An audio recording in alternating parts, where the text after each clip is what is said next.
So, how many consecutive nights does that make it you've stopped over?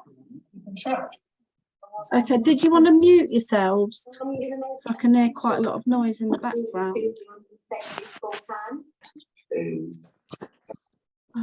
Or can I mute everybody? Sorry, there's still more people coming in, sorry. Just get everybody in and then we can make a start. I think that's it.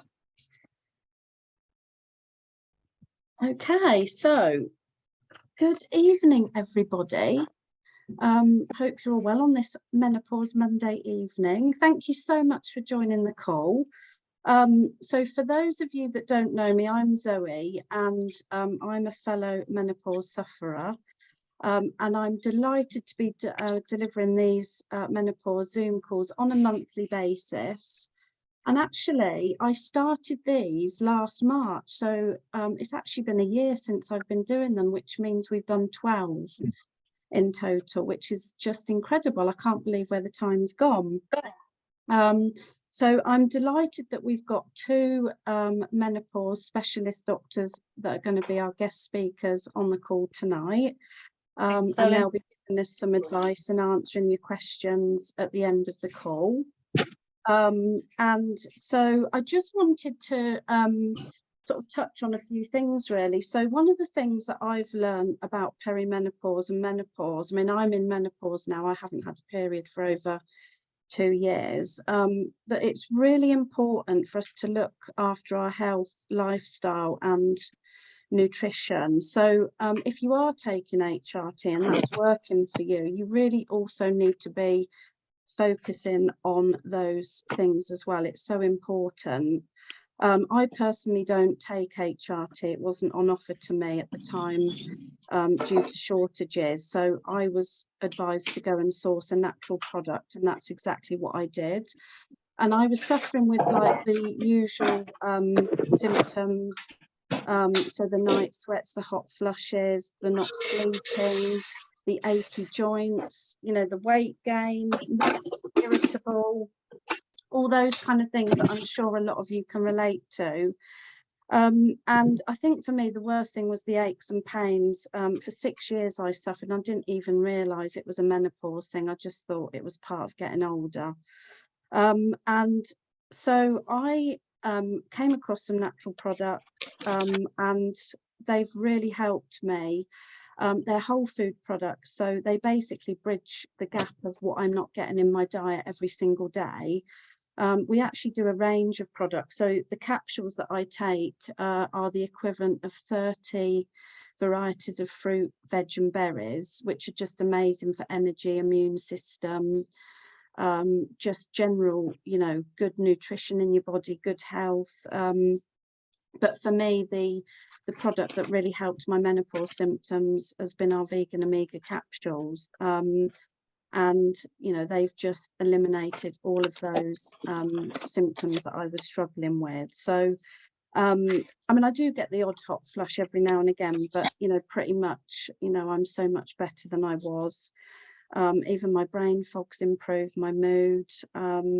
So we've actually got a product stories group, and it's got so many testimonials in there, and there's so many in there that are relative to menopause as well. So if you're on this call and you're not in that group, then, you know, myself or whoever invited you to the call will be happy to invite you in there to have a look. So first of all, I'm going to come over to Nick. So Nick, she's a customer of ours that actually started on the products. So Nick, if you're okay to come on, and do you want to unmute yourself? Yeah, can you hear me? Yes, I can hear you. I'm just trying, there's so many people on this call, I can't see. Oh, I'm glad my headphones are working, because I have a pair that don't work. So you can hear me clearly then, yeah. Oh, bless you. Thank you. Yes. Yeah. So yeah, do tell us about your story, you know, what your struggles with menopause. Yeah, it's just kind of in a nutshell really, and a little bit similar to other stories that people have shared. But it was about a year ago, and I was experiencing What I didn't feel was, even though I've got a number of friends and I've had work colleagues over the years going through menopause, I think quite a few of them have had some really difficult, challenging symptoms, and I kind of think I was in a bit of denial that I was at that stage. I'm 45 now. And it was about a year ago, I happened to mention to a friend, Zoe, about aches and pains, and at the time I was having some brain fog. It was on the back of all the COVID, so I just thought brain fog was going to be my norm.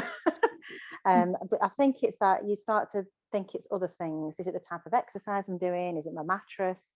But these aches and pains in my hips mainly were really problematic and bothering me. My sleep was affected, my mood, I was noticing I was having, my mood swings were more noticeable than they ever have been before. This brain fog, I was kind of fighting that and kind of blaming myself that I wasn't quite able to manage it the same at work.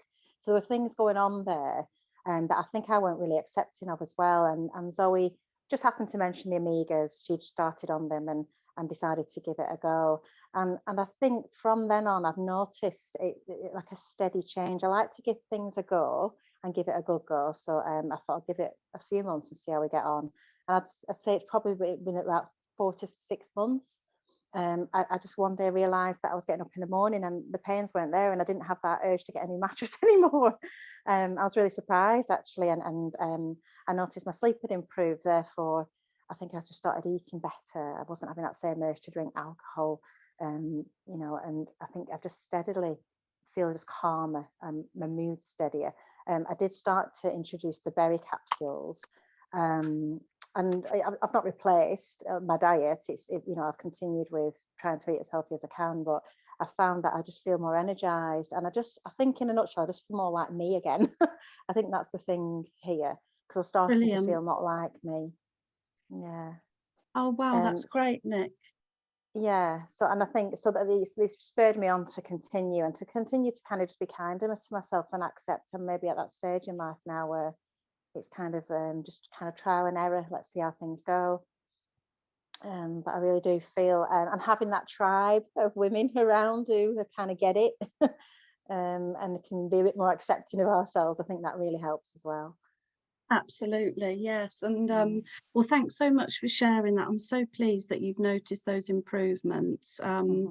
And like you say, you know, the fact that you're having sort of less urge to drink the alcohol and you're exercising, and you know, I think, you know, flooding our body with nutrition really helps, and you know, can put a lot of things into perspective, which is great. And you know, probably people watching this call are wondering, you know, what's so special about you know, the omegas that we recommend in comparison to, you know, there's lots of omegas out there on the market. So I mean, ours include all 3 omega fatty acids, so that's omegas 3, 7 and 9. We've actually just recently upgraded our omega product, so and we've actually added in vegan vitamin D, because they are vegan. It's a vegan, so there's no fishy taste at all. We source from the algae that the fish feed on, so you know, you're getting the vegan capsule, but you're still getting the omegas from that. And ours are bioavailable as well, so there's no synthetic, so it's a whole food product, so the body recognizes that. When it's bioavailable, our body takes that into our bloodstream, so we're actually utilizing the nutrients, and our body is, you know, getting all of that goodness. There's a lot of synthetic products on the market, so typically if you were to buy something from your local supermarket, then pretty much you are probably wasting your money, because our bodies don't recognize anything synthetic, and therefore you know, you don't get the goodness in. And you know, this is why a lot of people that start these products, they start to notice improvements maybe after sort of 4 to 6 weeks, which is why they're in a supply of 4 months. And you know, some of my ladies have noticed straight away within 1 or 2 weeks. I think everybody's bodies are different. For me, it was about 4 to 5 weeks. So yeah, so that really in a nutshell is kind of like the difference with our products in comparison to those out there on the market. So now I was going to come over to our 2 doctors, Kuki and Laura. if that's okay. Everybody's been so excited about you guys coming on the call. So maybe if you can just introduce yourselves and tell us what you're doing in terms of menopause. So hi everyone, I'm Cookie and Laura will probably wave. Have you unmuted yourself, Laura? So yeah, so hi, we are, so I'm Cookie, Avery, and Laura is Laura Flexer. Thanks so much for joining us all tonight. Zoe, thanks for organising this. So Laura and I are both GPs and we are also menopause specialists.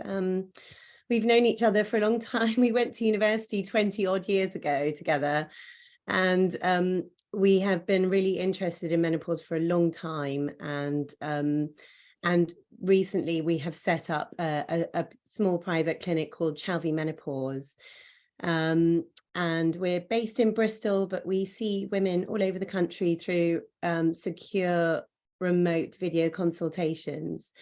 And we did this really because as NHS GPs, we're really aware of how challenging it is as a GP to do a menopause consultation in 10 minutes and just how frustrating the lack of continuity is, and also there's just not a lot of GPs, unfortunately, we're not properly trained in menopause, so we felt there was a real gap and a real need for it, and we are loving it. It's really amazing to be able to spend an hour with women and to be able to go through everything and sort the whole problem out. It's really wonderful.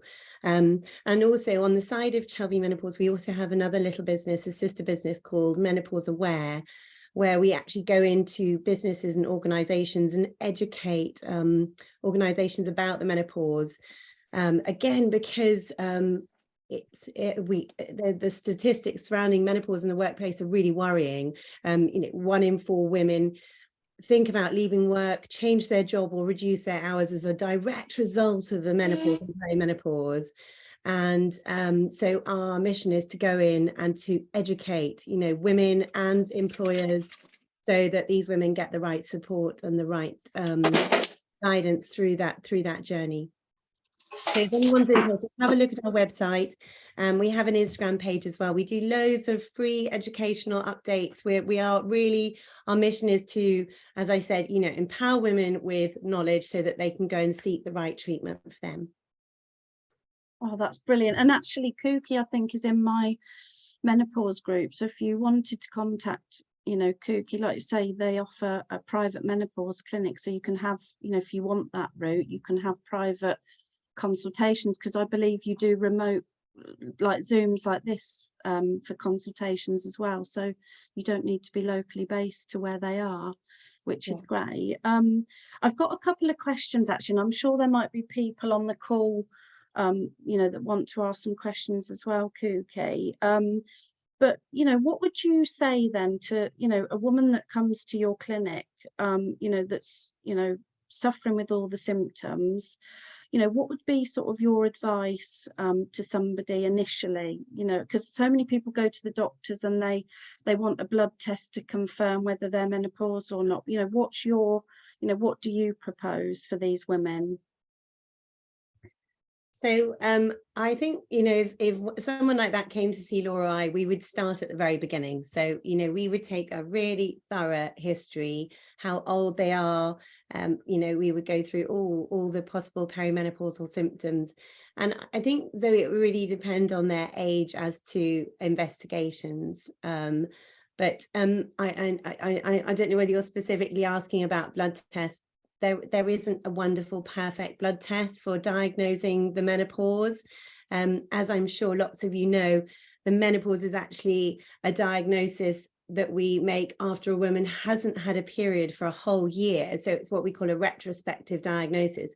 But what we're really interested in, and when women tend to come and see us, is during the perimenopause, which is the build up towards the menopause, when our ovaries start to malfunction and our hormones are really fluctuating up and down all over the place. And so that, as you can imagine, during that stage, if we did a blood test, the hormone levels vary from day to day. So the actual diagnosis of the perimenopause and menopause is really done on symptoms. Blood tests can be helpful in certain situations, and we do them in women who present with symptoms under the age of 45. But we would really be looking at the symptoms. And if a woman has typical symptoms of the perimenopause, then we would be going through their risk benefit profile. And if they wanted to, we would be discussing treatment options. And as you've discussed, Zoe, there are wonderful alternatives to HRT, one of which is the omegas and omega-3. But some women and a lot of women actually do really, really well on HRT. And obviously that's what we would be discussing. That's good. Yeah, excellent. So, I mean, there's probably quite a lot of people that can't or don't want to take HRT, which is kind of where, the recommendation comes in, from the products that I'm taking and sort of recommending, because I think, there's still, I think menopause, it's great that menopause is much more talked about these days. And it's much more out in the open, since the Davina documentary. I think that opened up a big can of worms, which is great. But I think there's still quite a lot of people that are worried about the whole cancer risk, so they'd rather go down a natural route and actually, improving their diet and lifestyle. And, lots of people can manage their symptoms that way, then great. But I think, I've spoken to so many women that, can't live without HRT, so that's great. So I have got a list of questions here from people that have asked me to ask it. So I'm not sure if they were able to make the call or not, but is there anybody on the call who would like to ask Laura or Kooky some questions? I think actually there are some questions in the chat. Can I take HRT with high blood pressure? Is a question. That's a really interesting question. That's a really great question. High blood pressure is quite a significant risk factor for heart disease in women in particular. So it's a higher risk factor for women in heart disease than it is for men. And I think it's something that's probably definitely undertreated in women, and the risk of heart disease goes up hugely at the menopause. So I think the most important thing there is that actually controlling the blood pressure, HRT or no HRT, is really, really important to reduce that risk of heart disease later on in life. I think if we came across a woman who, and we have to check her blood pressure first, who had a significantly raised blood pressure, it would be important to bring that blood pressure down before starting HRT. HRT can help to reduce blood pressure, actually. So it's not, if you have high blood pressure that's then controlled, then absolutely you can take HRT. But I think the most important takeaway message there is that if you have high blood pressure, that blood pressure managed with antihypertensives. Okay, great. And somebody's put progesterone intolerant, would love a recommendation on alternatives. So yeah, I've just popped in the message there. It would be really interesting to know what progesterone Jan's on at the moment. If she could just type it in, that would be so handy. But again, Laura's done an amazing post on this on our Instagram page, all about progesterone intolerance. So it's a really common thing. So obviously, when we give HRT, we give two hormones. So we give estrogen to women to make them feel better. So what we're aiming to do is to get a lovely steady state of estrogen in the blood system. But alongside estrogen, we always have to give a progestogen, because if we just gave estrogen on its own, the womb lining over time can get thicker and thicker, and over years that could lead to womb lining cancer. So we give progestogen alongside the estrogen to protect the womb lining. But as Jan has alluded to, some of the progestogen, some women are very sensitive to progestogen. So Laura and I most commonly prescribe two types of progestogen. The one that we prescribe by mouth is a body identical progesterone, which is called Utrogestan. And this is a lovely, as I said, body identical. So it's exactly the same hormones that your body produces. And what's wonderful about it is it has two handy sort of side effects. It helps with sleep and it can help with anxiety, but still with Utrogestan, some women do feel sensitive to that. And what we do in that situation is we'd say to women to try using it vaginally instead of taking it by mouth. And that often gets rid of the side effects. The other option for women who are really progesterone sensitive, and often it's because they've been given synthetic progestogens, which women tend to have more side effects with. But the other option is the Mirena coil, which Laura and I both love. And what's fantastic about the Mirena is it's a little coil that goes up into the womb, and it it's coated in a progestogen which works directly on the womb lining itself, and only a small amount of the hormone actually goes into the bloodstream. So women who are progesterone sensitive tend to have less of those symptoms because such a tiny amount of the hormone actually goes into the bloodstream, and yet it provides wonderful womb lining protection. So there are amazing options for women who suffer with progestogens. I think if your GP is not sure about it, ask, come and see us, come and speak to a menopause specialist, because there are fantastic options, and usually there is one that will work for you. And Cookie, just when you touched on there about the Mirena coil, Yeah. there was a lady actually that wanted me to ask a question. Is there a link between the Mirena coil and recurrent bacterial vaginosis? So there's a link between bacterial vaginosis and the copper coil, but not with the Mirena coil. So no, there is a definite link with the copper coil, but it's not so common with the Mirena, which is what we use as the progestogen arm of HRT. Okay. It's a good question, because yes, there is some women with the copper coil, which is, we wouldn't use it because obviously it doesn't have the hormone on it. Some women with a copper coil do have recurrent bacterial vaginosis. Okay, great. And how do you know if you are progesterone intolerant? Somebody's asked. So that's so some women will be so intolerant to progesterone that they're even intolerant to their own progesterone. So those are the women that suffer with really severe PMS. So they'll find in the second half of their menstrual cycle, when that progesterone level is high, which is what maintains the lining of the womb in the second half of the menstrual cycle, that they'll get those PMT type symptoms.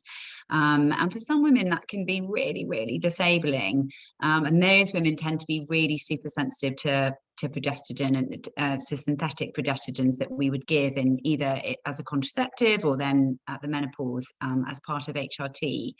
Some women might not have PMT, but they'll find that when they have, in their younger years, they'll have when they're given a contraceptive, so the combined pill or the progesterone only pill, the implant, the injection, that they'll get usually mood type symptoms, so tearful, emotional, and they just don't get on with them very well, and sometimes then that transpires into HRT when we have to give a progestogen with the estrogen. So really you'll know if you're progesterone intolerant, because when you have you'll have bad PMT type symptoms, or when you add in a progestogen as a contraceptive or HRT, you'll know that it's the progestogen that's causing those symptoms, because you'll get them in that part of the month when you're taking the progestogen. Right, very interesting. Sorry, and I've just seen a message that I missed actually. I have an anxious feeling in my tummy almost every day that doesn't go away, like butterflies. I take natural supplements like Omega, Agnus Castus, Rhodiola, but it doesn't reduce it. Is this normal for perimenopause? I'm 44. So it sounds you sound very perimenopausal. I think that what's really great about this awareness about perimenopause and menopause amongst the community and amongst women at the moment is that we're realizing that women don't just present with hot flushes and night sweats, and it's often those psychological symptoms that are much more profound and have a massive impact on women. And not only that, the perimenopause happens at often a really challenging stage in a woman's life. It's, as you're reaching the peak of your career, taking on caring responsibilities for parents and looking after younger, children growing up and going off to uni. So absolutely, you sound perimenopausal. Well done with the supplements. I would say that I don't know whether you've thought about HRT, but often HRT is the icing on the cake. Laura and I although we love alternatives and we know all about the alternatives, Laura and I regularly do menopause oncology clinics with women who have hormone receptor positive cancers and who we really often advise against HRT as a first line. We would always say to a woman who is low risk that HRT is a fantastic option, and absolutely majority of the time it will sort out those psychological symptoms. So what I would say to you is go and speak to your GP and have a go. If you're safe to go on HRT, have a go with HRT. I suspect it would hopefully sort that out. Yeah. And the other thing to say here is that Laura and I are both CBT trained, we are really passionate about, the psychological treatment of the perimenopause and menopause, and how important it is to understand sort of the negative process and thought processes that go on during the perimenopause that can lead to sort of worsening anxiety and mood symptoms. And CBT can be absolutely excellent for those sort of psychological symptoms, and also for really helping the hot flushes as well. Okay, and actually, another question that came up, I mean, can you take HRT for a period of time, or can you take it for life? Mm-hmm. That's a really good question. There's no arbitrary age limit on HRT, and we did a post about this actually on Instagram today, because it's been quite a controversial topic in the past, and certainly in years gone by, women at 60 have been advised to come off their HRT, or taking it for longer than 5 years have been advised to stop it. But the British Menopause Society is really clear now that there really isn't a time limit. There isn't a specific age that you need to stop it. What happens is, as women get older, that risk-benefit profile of HRT starts to change.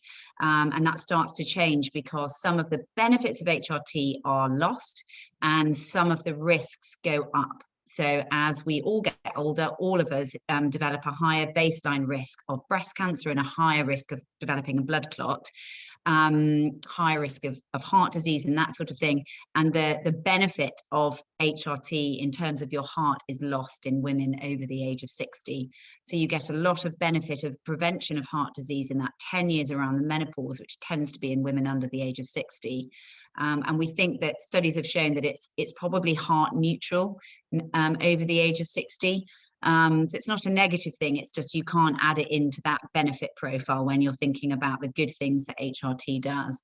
And you have to weigh that up really carefully against the additional risks, particularly to the breast in older women. Studies have shown that even the lovely body identical progestogen that Cookie mentioned, which we think is very safe for the breast for 5 years, actually studies have shown that in longer than that, the risk starts to increase even with that safe progestogen. So really, it's very individualized. A lot of women's symptoms do start to get better, actually, in their sort of early 60s, and they're quite happy to stop. A percentage of women do sadly have ongoing symptoms and really struggle and want to stay on it. And it's very personalized, it's very individual, and it's about talking to that woman, weighing up the risks and benefits, shared decision making, and making sure that they've got all the information and that they can make an informed decision. So can it be for life? Yes, it can be for life if that's the decision that woman wants to take and they know that the risk benefits. The type of HRT that we would prescribe would be very much estrogen through the skin. So, we really would steer away from oral estrogen in older women because the risk of stroke has been shown to be higher. But yeah, we do see lots of women, who say, I will never come off my HRT. So if a woman came to see you tomorrow, because I know like women talk about their struggles getting HRT, or even getting to a doctor to have an appointment to get to that point. If somebody came to your clinic tomorrow and you agreed that they needed HRT, how quickly could that woman get the HRT? So straight away. So there are two options. If a woman comes to see us for getting treatment, they can either have a private prescription, which we can arrange there and then, and that goes directly to our private pharmacy, who then organise a delivery of the medication directly to their home. But what we say to most women is that that isn't needed, and we can write a letter to their GP. And often these are women who've struggled. Well, often there's complete variety. It's women coming straight away with their perimenopause, wanting to be on the safest, most body identical type of HRT, or there are women who've really struggled to find the right HRT for them and they want an expert opinion. And what we would do is write a letter to their GP, which outlines our advice as menopause specialists for the correct type of HRT that they should be on. And absolute majority of the time, GPs are really happy to take that advice, and are really happy to be given some advice, because a lot of them don't necessarily feel comfortable jigging around HRT when women are struggling. So two options: we can either do a private prescription there and then, so they can go away and get it privately. Obviously, women have to pay for that. Or we can write to their GP with specialist advice saying this is really what we'd recommend that they're on. So it's what's lovely about the private clinic is women can get an expert opinion, and they can get a letter on the day, which they can take to their GP and ask for that prescription under the NHS. Okay, brilliant.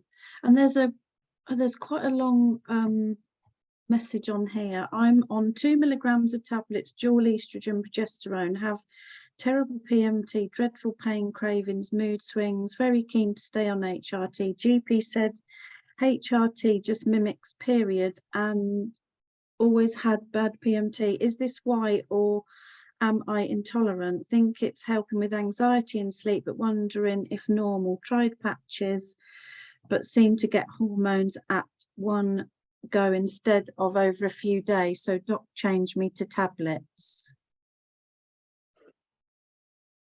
So lots of the oral, it'd be interesting to know what, I don't think there's a name, sorry, what that lady is taking, but quite a lot of the tablets have a progestogen in them called norethistone. So the different progestogens are derived from different pathways. I won't go into it because it's probably a bit much, but some of them have much worse mood side effects than others. And norethistone is one of the mood ones. It's one of the ones that women who are very sensitive to progestogens don't get on with particularly well. So it might possibly be that sort of PMT, those PMT type symptoms are actually being worsened. It'd be interesting to know if that woman is on the continuous HRT where both hormones are all the time, or if it's cyclical where sounds like she does have a period, and whether or not the PMT symptoms are worse in those two weeks. I think if that's the case, I would very much advocate switching to utrogestan, which is the body identical. It works in a different way, it works on different receptors, and actually often has a positive benefit to mood because of the way that it works. So it acts on the GABA receptors, which are positive for mood. So I would recommend trying that and seeing how they got on. But I wonder if that's why the PMT symptoms are bad, is it's that particular progestogen, which is often in the oral tablets. Lots of them have that norethistone in it. Okay, great. And somebody's put, are bioidentical private? So I presume they mean, can you only get bioidentical if we go to somebody like a private clinic like yourself rather than just your GP? So absolutely not. So I think the problem is at the moment is by bioidentical. So I think we all get a little bit confused between. Bioidentical can actually mean two things. It can mean there's regulated and compounded bioidentical hormones. The regulated ones are the good ones. Those are the body identical hormones that we're talking about. Whereas the compounded bioidentical hormones are the ones that are often found in private menopause clinics that aren't run by menopause doctors. It's often people who are, I don't know how to describe this, but I wouldn't recommend anyone has an unregulated bioidentical hormone. So what Laura and I tend to prescribe is body identical hormones, and absolutely GPs can prescribe these. I think the main problem with GPs is the lack of training, and what often happens with the GP is they have a go-to combined patch or combined tablet that they use because that's an easy way to prescribe HRT. And unfortunately, these have a synthetic, it's more of a synthetic progesterone in, and as Laura just alluded to in the previous case, that women can often find that they're intolerant to. But absolutely, body identical hormones can be prescribed by GPs as well as privately. But often what women find is if they go, if they come and see us, they can get the advice on what is the safest type of HRT for them to be on long term, and then go back to their GP, who are then often happy to continue prescribing them. But yes, we prescribe the same hormones in our NHS clinics as we do in our private clinic. Okay, that's brilliant. We've literally, I don't know if you just saw, we've got just over a minute left, and I just wanted to say as well, because I think myself and Kooky are going to arrange a live in my menopause group at some point. So I think there's lots of questions asking about your pricing and things like that, so I can share your website in my group. And if anybody wants to contact Kooky or Laura at Chelvey, is it Chelvey? The Chelvey Clinic, the website details, we can put that on there, and we can share that with you. So, you know, if you did want to book a consultation or you wanted to, you know, speak to them directly, then obviously that's that option. But we've literally got less than a minute left. So I just wanted to say thank you so much for coming on the call to the two lovely menopause doctors. You know, that's been absolutely amazing. Thank you so much. And also thank you to Nick for sharing her journey on her natural products. And if anybody's got any questions, you know, about our products, you know, you can contact the person that invited you to the call. But thank you so much, ladies. It's been a wonderful call, and we really appreciate your time. Pleasure. Thank you so much for having us. Yeah, thank you for having us, Zoe. No, that's no problem. Thank you, and have a good evening. Bye. Bye. Everyone. Take care. Bye.